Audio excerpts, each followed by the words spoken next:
Hi friends, welcome back to our channel. అందరూ ఎలా ఉన్నారండి? ఇవాల్టి వీడియోలో అందరికీ చాలా బాగా ఉపయోగపడే కొన్ని యూస్ఫుల్ టిప్స్ ఉన్నాయి. వీడియోని స్కిప్ చేయకుండా చివరి దాకా చూడండి. వీడియో కనుక నచ్చింది అనుకుంటే ప్లీజ్ ఒక లైక్ చేయండి. మీరు చేసే ఒక చిన్న లైక్ నాకు చాలా సపోర్టింగ్ అయితే ఉంటుంది. ఫస్ట్ టిప్ చూద్దాము. మనం ఎంత ప్రయత్నించినా కూడా దోశలు అనేవి నీట్గా రానే రావండి, చినిగిపోతూ ఉంటాయి. అలాంటప్పుడు ఈ యొక్క చిన్న టిప్ అయితే ఫాలో చేసి చూడండి. ఎంత పాత తవా అయినా కూడాను మనకు దోశలు అనేవి చక్కగా వస్తాయండి. ముందుగా స్టవ్ వెలిగించేసి మనము ఈ తవా అయితే పెట్టేసుకున్నాను. తర్వాత కొద్దిగా సాల్ట్ వేసేసి ఒక అరచెక్క నిమ్మకాయ తీసేసుకొని ఇలా నిమ్మరసం మొత్తం ఇలా పిండేసాను సాల్ట్ మీద. తర్వాత ఇలా బాగా రుద్దుతూ ఉండాలండి. మంటని మనము లో ఫ్లేమ్లో పెట్టేసుకొని ఇలా బాగా ఇలా రుద్దుతూ ఉంటే ఇందులో ఉన్న జిడ్డు కానీ అంత మొత్తం నీట్గా వెళ్ళిపోతుందండి. దోశలు అనేవి మనకు ఎంత పాత తవా అయినా కూడా చాలా చక్కగా వస్తాయి. ఇలా మనకు నాన్ స్టిక్ తవా అనే కాదండి, ఐరన్ తవా కూడా ఇలాగే క్లీన్ చేసేసుకోవచ్చు. ఇలా కనుక చేసుకున్నాం అనుకోండి, ఒక్కొక్కసారి మనము ఆనియన్ రుద్దుతూ ఉంటాం కదా దోశలు సరిగ్గా రావనేసి, అలా రుద్దే పనే ఉండదండి. చూడండి, ఇప్పుడు నేనైతే వాటర్తో వాష్ చేసుకొని తెస్తాను. తర్వాత ఇలా వాష్ చేసిన తర్వాత కొద్దిగా ఆయిల్ వేసేసి ఒక టిష్యూ పేపర్ తీసేసుకొని చక్కగా ఇలా స్ప్రెడ్ చేసేసేయాలండి. మనం ఎప్పుడైనా ఖాళీగా ఉన్నప్పుడు ఇలా చేసి పెట్టేసుకున్నాం అనుకోండి, దోశలు వేసేటప్పుడు టెన్షన్ ఉండదు. చూడండి, ఇలా మొత్తం ఇలా ఆయిల్ అప్లై చేసేసాను. తర్వాత దోశలు వేసి చూపిస్తాను చూడండి, ఎంత చక్కగా వస్తాయి అసలుకి. ఇలా కనుక చేసి పెట్టేసుకున్నాం అనుకోండి, మనకు టెన్షన్ లేకుండా ఉంటుంది. ట్రై చేసి నెక్స్ట్ టిప్ చూద్దాము. మనము వెల్లుల్లిపాయలు ఎక్కువగా తెస్తూ ఉంటాం కదా, అవి ఎక్కువ రోజుల దాకా పాడవకుండా ఫ్రెష్గా ఉండాలంటే ఇలా ట్రై చేసి చూడండి. ముందుగా నేను ఇక్కడ ఒక బుట్టెలో పేపర్ అయితే వేసేసాను. పేపర్ వేసిన తర్వాత కొద్దిగా వెల్లుల్లిపాయలు వేసేసుకొని టీ పౌడర్ వేయాలి. తర్వాత ఇంకా ఉన్నవి మొత్తం వేసేసి టీ పౌడర్ వేసి పెట్టేసుకున్నాం అనుకోండి, ఎక్కువ రోజుల దాకా ఫ్రెష్గా ఉంటాయి. ట్రై చేసి టిప్ చూద్దాము. చూడండి, మనం గారెలు చేస్తూ ఉంటాం కదా, అన్ని కూడా ఒకే షేప్లో రావాలి అంటే ఈ టిప్ని ట్రై చేసి చూడండి. ముందుగా ఒక గిన్నెలో నీళ్లు తీసుకోవాలి. తర్వాత ఏదైనా ఒక నీట్గా ఉన్నది ఒక క్లాత్ అయితే తీసేసుకొని ఈ వాటర్లో ముంచేసి గట్టిగా ఇలా పిండేసేయాలి. వాటర్ మొత్తం నీట్గా ఇలా పిండేసుకోవాలి. వాటర్ కొంచెం కూడా లేకుండా ఇలా పిండేసిన తర్వాత ఒక గ్లాస్ తీసుకోవాలి.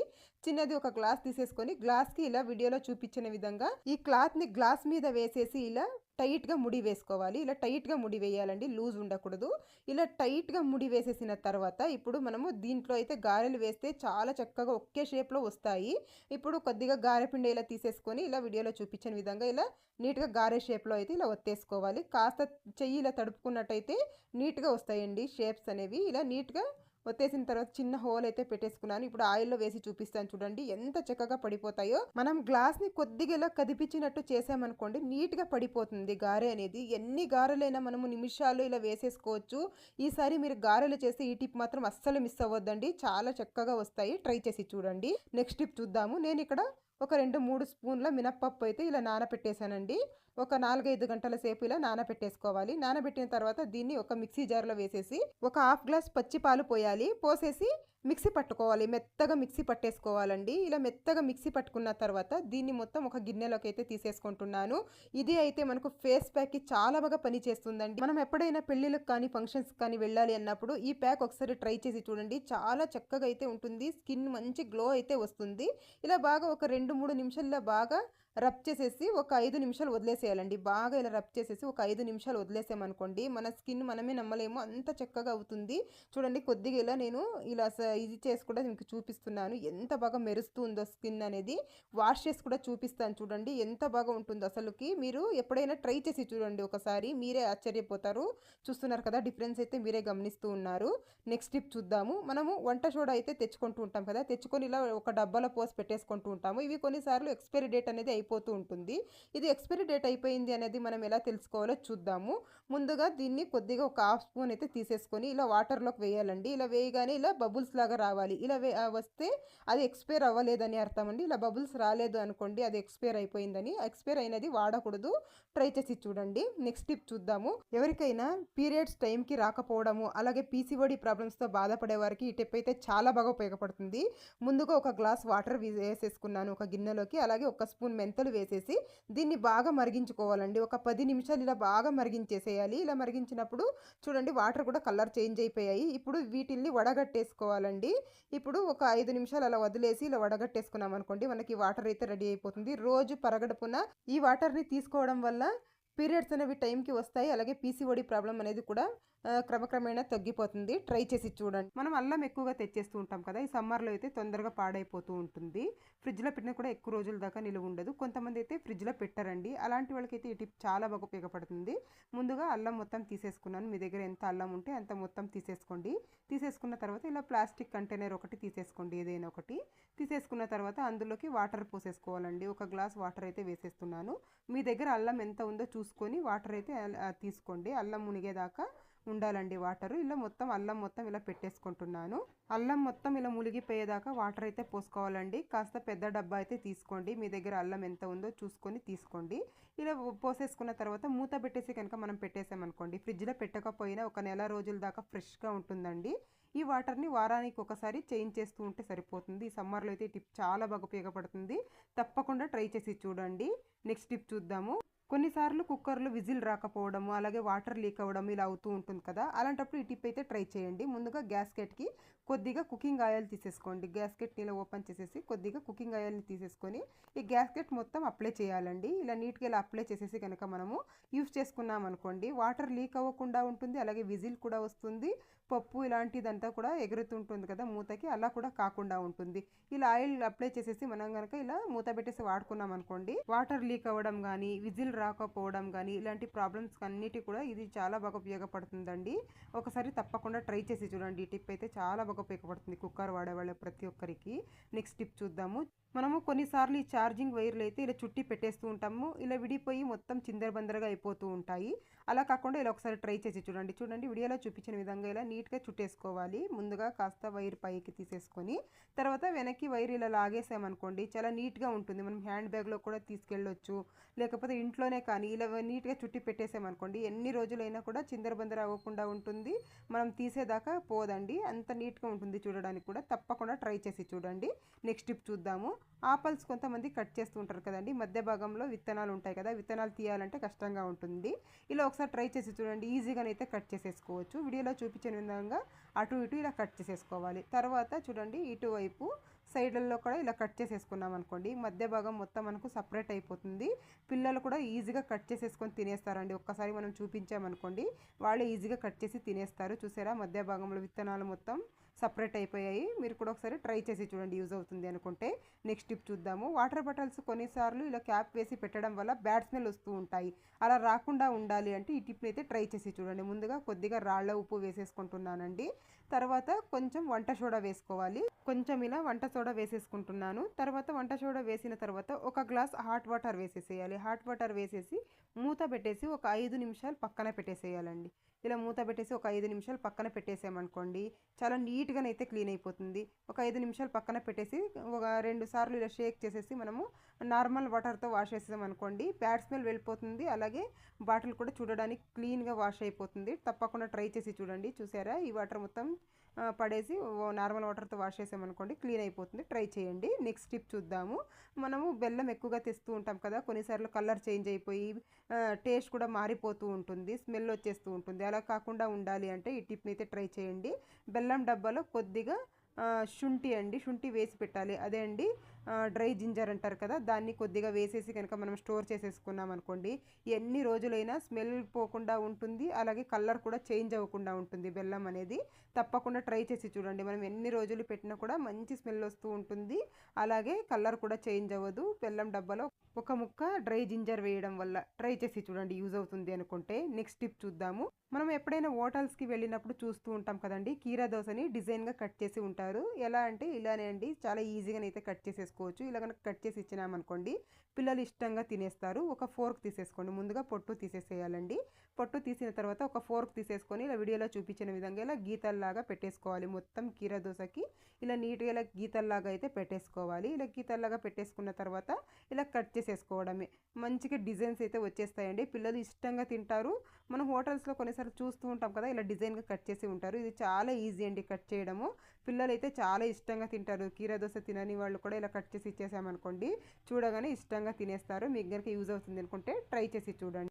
కొంతమంది ఇలా పాలు కాచిన వెంటనే ఇలా మూత పెట్టేస్తూ ఉంటారండి. ఇలా పెట్టడం వల్ల మీగడ అనేది సరిగ్గా రాదు. ఎందుకంటే ఈ వేడికి మీగడ మొత్తం కరిగిపోతుందండి, మెల్ట్ అయిపోతుంది. అలా కాకుండా ఉండాలి అంటే ఇలా వీడియోలో చూపించిన విధంగా సగం ప్లేట్ ముయ్యాలి. పాలు చల్లారేదాకా ఇలా సగం కనుక మూసుకున్నట్టయితే మీగడ బాగా కట్టుకుంటుందండి.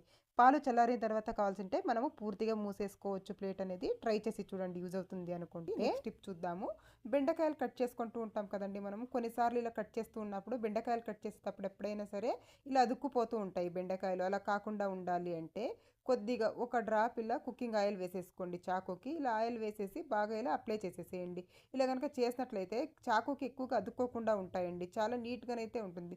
ఈజీగా మనం ఎన్ని బెండకాయలైనా కూడా ఈజీగా కట్ చేసేయచ్చు. ఇలా చూసారా ఎంత స్పీడ్గా కట్ చేసినా కూడా అసలు అదుక్కోవండి బెండకాయలు. తప్పకుండా ఒకసారి ట్రై చేసి చూడండి, యూజ్ అవుతుంది. నెక్స్ట్ టిప్ చూద్దాం. కొంతమంది ఇంట్లో అయితే ఎలకలు ఎక్కువగా ఉంటాయి, ఏం చేసినా పోవు. అలాంటప్పుడు ఈ టిప్ ఒకసారి ట్రై చేసి చూడండి. ఎలకలు అనేవి ఒక్క నైట్లోనే పారిపోతాయండి అసలు ఇల్లు వదిలి. ముందుగా ఏం చేస్తారంటే ఒక టమాటోని ఇలా సగానికి కట్ చేసేసుకోండి. తర్వాత డిష్ వాషర్ లిక్విడ్ ఉంటుంది కదా, ఏదైనా కానీ డిష్ వాష్ లిక్విడ్ అయితే తీసేసుకోండి. నేను ఇక్కడ విమ్ తీసుకున్నాను. టమాటో పైన కాస్త ఇలా వేసేసేయండి. వేసిన తర్వాత ఇప్పుడు వంట సోడా వేసుకోవాలండి కొద్దిగా. చూడండి ఇలా ఒక హాఫ్ స్పూన్ వంట సోడా తీసేసుకొని 2 టమాటాలు కూడా ఇలా వేస్తున్నాను. మీదే ఇంట్లో ఎలకలు కనుక ఎక్కువగా ఉన్నట్లయితే ఇంకొక టమాటో కూడా ఇలా కట్ చేసి తీసేసుకోండి. ఇలా వంట సోడా వేసిన తర్వాత గోధుమ పిండి అండి, కొద్దిగా ఇలా గోధుమ పిండి కూడా వేసేసేయాలి. ఇలా గోధుమ పిండి వేసేసిన తర్వాత ఇప్పుడు ఏం చేయాలి అని అంటే పల్లీలు అండి, చూడండి పల్లీలు ఒక 4-5 పల్లీలని ఇలా మెత్తగా దంచేసుకోండి. పల్లీలు అంటే ఎలకలకి చాలా ఇష్టం కదా, తొందరగా తినేయడానికి వస్తాయండి దగ్గరికి. అందువల్ల ఇలా పల్లీలు కూడా ఇలా దంచేసి వేసేసుకోండి. ఇలా కచ్చపచ్చగా దంచేసుకొని మనము చూడండి ఇలా వీడియోలో చూపించిన విధంగా ఇలా కచ్చపచ్చగా దంచేసుకోవాలి. దంచుకున్న తర్వాత ఈ టమాటోస్ పైన అయితే ఇలా స్ప్రెడ్ చేసేసుకోవాలి. ఇలా స్ప్రెడ్ చేసుకున్న తర్వాత ఏదైనా ఒక పేపర్ మీద పెట్టేసేయండి. ఈ టమాటో ముక్కల్ని ఒక పేపర్ మీద పెట్టేసి పక్కన కూడా కాస్త పల్లీల పొడి ఇలా వేసేసి పెట్టారనుకోండి, అసలు ఎలకలు ఇవి తిన్న వెంటనే ఇల్లు విడిచి పారిపోతాయండి. ఒకసారి ట్రై చేసి చూడండి. ఇలా పెట్టేసి చూద్దాము. మిక్సీతో పని లేకుండా కుక్కర్లో మనము నెయ్యి ఎలా చేసుకోవాలో చూద్దామండి. చూసారా మీగడ అండి, ఇది 15 రోజుల మీగడ నేను డీప్ ఫ్రిడ్జ్లో పెట్టేసుకుంటానండి. ఇంకేం మనం రేపు నెయ్యి చేస్తాము అనంగా తీసేసి నార్మల్ ఫ్రిడ్జ్లో అయితే పెట్టుకుంటాను. ఎందుకంటే డీప్ ఫ్రిడ్జ్లో ఎక్కువగా గట్టిగా ఉంటుంది కాబట్టి. ఇలా నార్మల్ ఫ్రిడ్జ్లో పెట్టినది తీసుకొచ్చేసి చూడండి కుక్కర్ని తీసేసుకున్నాను. ముందుగా కుక్కర్లోకి ఈ మీగడ మొత్తం వేసేసుకోవాలి. ఇలా మీగడ మొత్తం వేసేసుకుని దీంట్లోకి నీళ్లు వేయకూడదండి, మీగడ మొత్తం వేసేసుకోవాలి. మీగడ మాత్రమే వేసుకోవాలి. తర్వాత చూడండి కుక్కర్ గ్యాస్కెట్ కూడా అలాగే ఉండాలి. మనం పప్పు ఇలాంటివన్నీ ఎలా ఉడికించుకుంటామో అలాగా గ్యాస్కెట్ అలాగే విజిల్ అన్నీ కూడా ఇలా పెట్టేసేయండి. చూడండి అంతకుముందు కొద్దిగా విజిల్ పెట్టేక ముందు మనము ఒక టిష్యూ పేపర్ని అయితే ఇలా వేసుకోవాలి. వేసినట్టయితే ఏదైనా లీక్ అయినా కూడా ఈ టిష్యూ పేపర్లో ఉంటుందండి, మూత గలీజ్ అవ్వకుండా ఉంటుంది. ఇలా పెట్టేసుకోవాలి. 2 విజిల్లు వచ్చేదాకా ఇలా పెట్టేసుకోవాలండి. నేను ఇక్కడ 2 విజిల్ అయితే వచ్చేసాయి. వచ్చిన తర్వాత విజిల్ మొత్తం గ్యాస్ మొత్తం వెళ్ళిపోయిన తర్వాత మూతని ఇలా తీసేసుకోవాలండి. చూసారా మీగడ మొత్తం ఇలా కరిగిపోయినట్టు అయ్యింది. ఇప్పుడు మనకైతే సగం రెడీ అయిపోయిందండి. ఇప్పుడు స్టవ్ వెలిగించేసి ఇంకొక 10-15 నిమిషాలు స్టవ్ మీద పెట్టేసేయాలండి. అప్పుడప్పుడు తిప్పుతూ ఉంటే సరిపోతుందండి, ఏం అక్కడే ఉండి చూసుకునే అవసరం ఏం లేదు. స్లిమ్లో పెట్టేసి అప్పుడప్పుడు ఇలా తిప్పుతూ ఉంటే మనకు నెయ్యి అనేది రెడీ అయిపోతుందండి. మనం అక్కడే ఉండి చూసుకోవాలి అనే పని ఏం లేదు. అప్పుడప్పుడు ఒక 2 నిమిషాలకు ఒకసారి అప్పుడప్పుడు ఇలా కదిలిస్తూ ఉన్నట్లయితే సరిపోతుంది మనకు. చూసారా అప్పుడే నెయ్యి అయితే సగం రెడీ అయిపోయింది. చూస్తున్నారా నెయ్యి మొత్తం ఇలా సపరేట్ అవుతూ ఉంది. ఇలాగే ఇంకాసేపు ఇంకొక 5 మినిట్స్ కనుక మనం ఉడికించుకున్నట్టయితే మనకు నెయ్యి మొత్తం రెడీ అయిపోతుంది. చూసారా నెయ్యి అయితే మనకు ఎంత బాగా రెడీ అయిపోయిందో. అసలు మిక్సీతో పని లేదండి, మనకు ఎక్కువ పాత్రలు పడతాయి సింక్లో అనే పని కూడా లేదు. సింక్ మొత్తం జిడ్డులాగా అయిపోతూ ఉంటుంది నెయ్యి చేస్తే. అలా కాకుండా ఉండాలి అంటే ఈ టిప్ని తప్పకుండా ట్రై చేసి చూడండి. మన ఆడవాళ్ళకి ఎక్కువగా పని లేకుండా ఇలాంటి సింపుల్ టిప్ని అయితే ఫాలో చేయండి. చూసారా నెయ్యి అయితే రెడీ అయిపోయింది. ఇప్పుడు స్టవ్ ఆఫ్ చేసేసి మనము వడగట్టేసుకోవడమే. ఈ టైంలో కొన్ని మెంతులు అలాగే కొద్దిగా సాల్ట్ వేసేస్తే వేడికి కరుగుతాయండి. అలాగే నెయ్యి కూడా మంచి స్మెల్ వస్తూ ఉంటుంది మెంతులు సాల్ట్ వేయడం వల్ల. చూడండి ఇప్పుడు నేను వడగట్టేసుకుంటున్నాను ఎంత నెయ్యి అయితే వచ్చిందో. ఈ నెయ్యి నాకు కేవలం 15 రోజులది మాత్రమేనండి, అది కూడా ప్యాకెట్ పాలది. నేను నందిని పాలు అయితే తెచ్చుకుంటానండి ప్యాకెట్ పాలు, అందుకే ఇలా తక్కువగా వస్తుంది నెయ్యి అనేది. దీన్నే మనము ఫ్రెష్ పాలతో కనుక చేసినట్లయితే నెయ్యి అనేది ఇంకాస్త ఎక్కువగా వస్తుంది. చూసారా నాకైతే ఇంత నెయ్యి అయితే వచ్చేసిందండి. ట్రై చేసి చూడండి, నెయ్యి కూడా చాలా మంచి స్మెల్ వస్తుంది. ఎటువంటి డౌట్ లేకుండా మీరు ఈజీగానైతే చేసేసుకోవచ్చు కుక్కర్లో. చూసారా నాకు ఎంత నెయ్యి అయితే వచ్చేసిందో. ఇలా నెయ్యిని నేను సపరేట్గా తీసి పెట్టేశానండి. దీన్ని పక్కన పెట్టేసుకొని ఇప్పుడు చూడండి ఈ మాడు ఉంటుంది కదండి, మేమైతే దీన్ని మాడు అంటాము, మీరేమంటారో మాకు తెలియదండి. మీరేమంటారో కమెంట్ సెక్షన్లో కమెంట్ చేసేసేయండి. చూడండి ఇది మొత్తం ఇందులోకి వేసేసాను, కుక్కర్లోకి వేసేసి ఒక గ్లాస్ వాటర్ వేసుకోవాలండి. కుక్కర్ కూడా క్లీన్ అవుతుంది, అలాగే దీన్ని కూడా మనము రీయూజ్ చేసినట్టు ఉంటుంది. నేను ఇక్కడ ఒక గ్లాస్ వాటర్ వేసేసాను, పెద్ద గ్లాస్తో ఒక గ్లాస్ వాటర్ వేసేసి ఒక 5 నిమిషాలు బాగా మరిగించుకోవాలండి. ఇలా మరిగించుకున్నట్టయితే కుక్కర్ కూడా బాగా నీట్గా క్లీన్ అయిపోతుంది. అంతేకాదు ఈ మాడులో ఉన్న నెయ్యి మొత్తం ఈ వాటర్లోకి ఇడుగుతుందండి. చూడండి ఇక్కడ ఇలా మరగాలి. ఇలా వాటర్ వేసేసి ఒక 5 నిమిషాలు పొయ్యి మీద పెట్టుకుంటే సరిపోతుంది. చూసారా ఇలా బాగా మరుగు రావాలండి. ఇలా బాగా వాటర్ ఇలా మరిగినప్పుడు దీన్ని స్టవ్ ఆఫ్ చేసేసేయాలి. స్టవ్ ఆఫ్ చేసేసి ఈ వాటర్ని వడగట్టేసుకోవాలండి. ఒక గిన్నెలో ఇలా వడగట్టేసుకోండి. ఒక బాక్స్ తీసేసుకొని బాక్స్లోకి ఇలా వడగట్టేసుకొని ఈ బాక్స్ని మనము ఫ్రిడ్జ్లో కనుక పెట్టేసుకున్నాం అనుకోండి, చల్లారిన తర్వాత అండి, బాగా చల్లారిన తర్వాత ఫ్రిడ్జ్లో పెట్టేసేయాలి. మూత పెట్టి ఫ్రిడ్జ్లో పెట్టినట్టయితే మనకు నెయ్యి మొత్తం పైకి వస్తుందండి, వాటర్ మొత్తం కింద నిలిచిపోతాయి. అప్పుడు కాస్త ఇలా సైడ్కి ఇలా అనేసి స్పూన్తో ఆ వాటర్ మొత్తం వంపేసి ఆ నెయ్యి అలాగే పెట్టుకున్నాం అనుకోండి, మనం బిర్యానీ కానీ లేదంటే గీ రైస్ కానీ ఏదైనా టిఫిన్లోకి ఆ నెయ్యిని యూస్ చేసుకోవచ్చండి. ముఖ్యంగా మనము బిర్యానీ చేస్తూ ఉంటాం కదా, అప్పుడు రైస్ సపరేట్గా ఉడికించుకున్నప్పుడు నెయ్యి వేస్తూ ఉంటాం కదా, అప్పుడు కనుక ఆ ప్లేస్లో ఇది ఒక 2 స్పూన్లు వేసామంటే మంచి టేస్ట్ ఉంటుంది. మనం రీయూజ్ చేసుకున్నట్టు కూడా ఉంటుందండి. వాటర్ లేకుండా దీన్ని మనము నార్మల్ ఫ్రిడ్జ్లో అయితే ఒక 15 డేస్ దాకా మనము స్టోర్ చేసుకోవచ్చు. మనం డీప్ ఫ్రిడ్జ్లో కనుక పెట్టుకున్నట్లయితే నెల రోజుల దాకా యూజ్ చేసుకోవచ్చండి. ఏం పాడవదు, చాలా టేస్టీగానైతే ఉంటుంది. ఎప్పుడు నెయ్యి చేసినా ఈ స్టెప్ మాత్రం అస్సలు మిస్ అవ్వకండి. చూసారా దీన్ని మనము అస్సలు పడేయకూడదు, చాలా బాగా అయితే యూజ్ అవుతుందండి. తప్పకుండా మీరు కూడా ఒకసారి ట్రై చేసి చూడండి. ఇలా కనుక చేసుకున్నట్లయితే మనకు ఇంకొక 100 ml అంత నెయ్యి అయితే సేవ్ అవుతుందండి. మీరు కూడా ఒకసారి ట్రై చేసి చూడండి. నెక్స్ట్ టిప్ చూద్దాము. ఇప్పుడు చింతపండు సీజన్ కదండి, ఇప్పుడు కనుక ఇలా మనం స్టోర్ చేసామనుకోండి సంవత్సరం పాటు పురుగు పట్టకుండా ఉంటుంది, అలాగే కలర్ కూడా చేంజ్ అవ్వకుండా ఉంటుంది. ముందుగా చింతపండు మొత్తం ఇలా పీచు ఏదైనా ఉంటే నీట్గా తీసేసుకోవాలి. అలాగే విత్తనాలు ఉంటాయి కదా, విత్తనాలు కూడా నీట్గా ఇలా తీసేసుకోవాలి. మనకు ఈ పీచు అలాగే విత్తనాలు ఉండడం వల్ల పురుగు పట్టేస్తూ ఉంటుంది, కలర్ కూడా చేంజ్ అయిపోతూ ఉంటుంది. అలా కాకుండా ఉండాలంటే నీట్గా ఈ పీచు మొత్తం నీట్గా తీసేసుకోండి. ఇలా నీట్గా తీసేసిన తర్వాత విత్తనాలు కూడా నీట్గా తీసేసానండి. నా దాంట్లో విత్తనాలు అయితే లేవు చింతపండులో. నీట్గా నేను ఇక్కడ పీచు మొత్తం ఇలా తీసేసుకున్నాను. తీసేసుకున్న తర్వాత మీరు ఏ బాక్స్లో అయితే స్టోర్ చేస్తారో ఆ బాక్స్ తడి లేకుండా చూసుకోవాలండి. నీట్గా వాష్ చేసేసి క్లాత్తో నీట్గా తుడిచేసుకొని తర్వాత స్టోర్ చేసుకోవాలి. అందులోకి నేను ఇక్కడ సగం దాకా చింతపండు అయితే వేసేసాను. వేసిన తర్వాత రాళ్ళ ఉప్పు వేసుకోవాలి. ఒక గుప్పెడు ఇలా రాళ్ళ ఉప్పు వేసిన తర్వాత ఒక 2 ఎండుమిర్చి అయితే ఇలా పెట్టేసుకోండి. తర్వాత ఇంకా సగం చింతపండు అయితే వేసేస్తున్నాను. ఇలా స్టోర్ చేయడం వల్ల సంవత్సరం దాకా పురుగు పట్టదు, కలర్ కూడా చేంజ్ అవ్వదండి. తప్పకుండా ట్రై చేసి చూడండి. ఇది ప్రతి ఒక్కరికి బాగా ఉపయోగపడే టిప్ అండి ఇది. ఇంకా మొత్తం ఇలా నించేస్తున్నాను, నేను మొత్తం డబ్బా మొత్తం ఇలా ఫిల్ చేసేసుకున్నానండి చింతపండు. తర్వాత ఇంకాస్త రాళ్ళ ఉప్పు అయితే వేసేసుకోవాలి. ఇంకొక 2 ఎండుమిర్చీలు పెట్టేసుకొని ఇలా మూత పెట్టి పెట్టేసుకున్నాం అనుకోండి సంవత్సరం దాకా పాడవదు. సంవత్సరంలో ఒక్కసారి మాత్రమే మనకు చింతపండు దొరుకుతుంది కాబట్టి ఇలా చింతపండు కొన్నప్పుడు ఇలా స్టోర్ చేసి చూడండి. ఇదండి ఇవాల్టి వీడియో. మీకు కనుక వీడియో నచ్చింది అనుకుంటే లైక్ చేయండి, షేర్ చేయండి, అలాగే సబ్స్క్రైబ్ చేసుకోండి friends. Thank you for watching.